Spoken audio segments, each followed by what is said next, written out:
Hi, this is exercise 5.1, 22nd problem. Discuss the continuity of the cosine, cosecant, secant and then cotangent function. It is similar to example 17. So this 17th example is discuss the continuity of a sine function. Okay, in the previous problem we have proved that f of x is equal to sin x plus cos x. Okay, I think 21st problem. In this we are going to take only the sin x part to proving that the given function is continuous or not. Okay, same way you have to prove the cosine also. Cosine is nothing but the cos. Okay, so separately you just take this part and then find out it's a continuous. Already we have proved it is a continuous function. For cosecant we don't have a direct method, so we will be changing this cosecant as 1 by sin x. So prove this sine part and then p by x. Use this method, p of x by q of x. It is a continuous when q of x is not equal to 0. That means sin x is not equal to 0. Okay, same for cosecant 1 by cos x. Okay, then when cos x is not equal to 0. For cotangent is cot. So the cot is equal to cos x by sin x.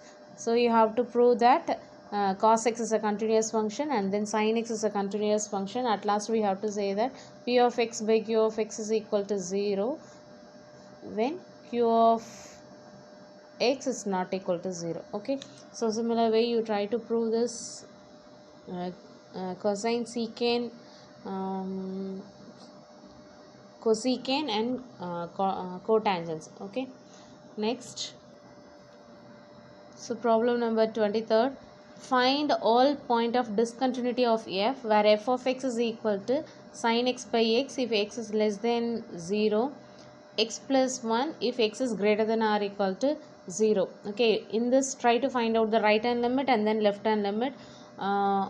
As we know already that sin x by x is equal to 1 if x is tending to 0. Okay, here x is less than 0, it is our right hand limit. So x is less than or equal to x is greater than or equal to 0 is our left hand limit. So from this we can find out sin x by x is approaches to 0. So from this we can find out that sin x by x is equal to 1. Directly I am doing that, but while you are writing you must prove that left hand part and right hand part. Check whether the left hand limit and right hand limits are equal. Okay, for left hand limit x plus 1, it is x is approaches to 0, then we will be getting a 1. So left hand limit and right hand limits are equal. Sure, this function is a continuous. Then we can say that there is no points of discontinuity. Okay, at x is equal to 0. If not, 24th problem, determine if f defined by f of x is equal to x square sine of 1 by x if x is not equal to 0. When x is equal to 0, then the function of f of x is equal to 0 is a continuous function. If x is not equal to 0, we have two conditions for this. If x is not equal to 0, either it can be x is greater than 0 or x less than 0. Okay, for these two conditions the function of f of x is equal to x square into sine of 1 by x. Okay, so now take left hand or right hand limit and substitute that x tending to 0 and apply that arbitrary value as a h tends to 0. So now I'll take a left hand limit. Okay, just limit of x tends to 0, left hand limit, it is nothing but x tends to 0 plus of f of x. Now limit h tends to 0, I am introducing that arbitrary value, then 0 plus h the whole square sine of 1 by 0 plus h the h. Okay, then you just simplify this and check whether the value is either 0 or any other value. If this left hand limit is equal to 0, then this given function is continuous.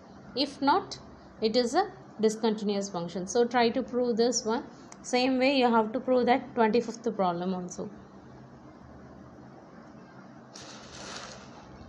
Next, 26th problem. Find the values of a k. Show that the functions f is continuous at the indicated point. So from this problem we are going to find the value of a k.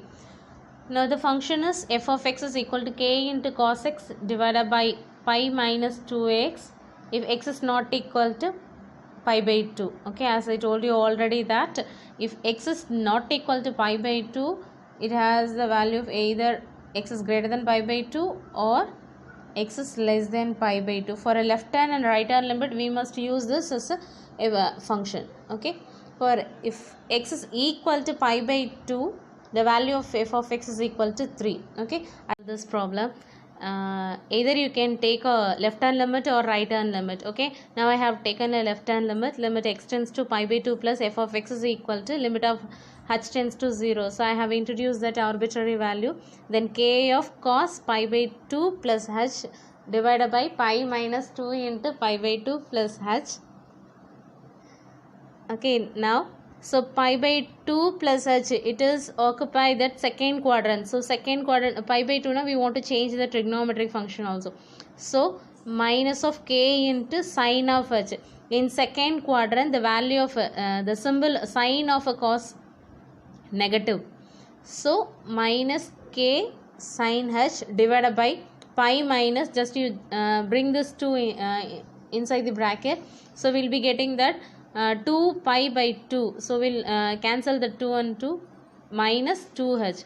So at last we will be getting that pi minus 2h. Limit h tends to 0 minus k sin h divided by minus 2h. So just you cancel that minus, we will be getting remaining k by 2. So it's a constant term. So I have taken out from this limit. So limit of h tends to 0 sin h by h. As we know already that limit x tends to 0 sin x by x is equal to 1. Here you just replace that x tends 0 as h tends to 0. So limit of h tends to 0 into sin h by h is equal to 1. So k by 2 into 1 is equal to 1. Already we know that left hand limit and right hand limits and then limit are equal. So we know that x is equal to pi by 2, the value of f of x is 3. So we can go for equate it. So k by 2 is equal to 3. Then bring this term, we will be getting k is equal to 6. Okay, thank you.